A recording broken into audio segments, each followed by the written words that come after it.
सलाम और मुलाकात की सुनना, आए यहाँ सीखे सुनना।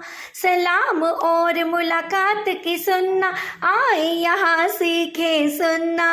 मुलाकात को जाए तो पहले से बताना है, खाली हाथ से बेहतर है कोई तोहफा लेकर जाना है।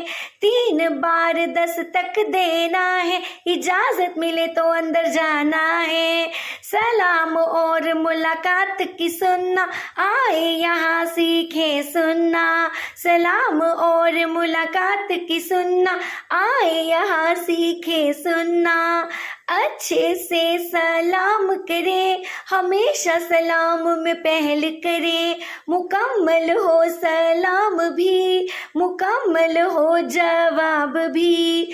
बाहर वाला घर वालों को अच्छे से सलाम करे, हमेशा सलाम में पहल करे।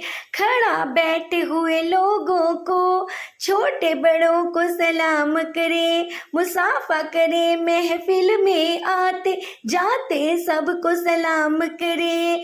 अच्छे से सलाम करे, हमेशा सलाम में पहल करे। सलाम और मुलाकात की सुनना, आए यहाँ सीखे सुनना। सलाम और मुलाकात की सुनना, आए यहाँ सीखे सुनना।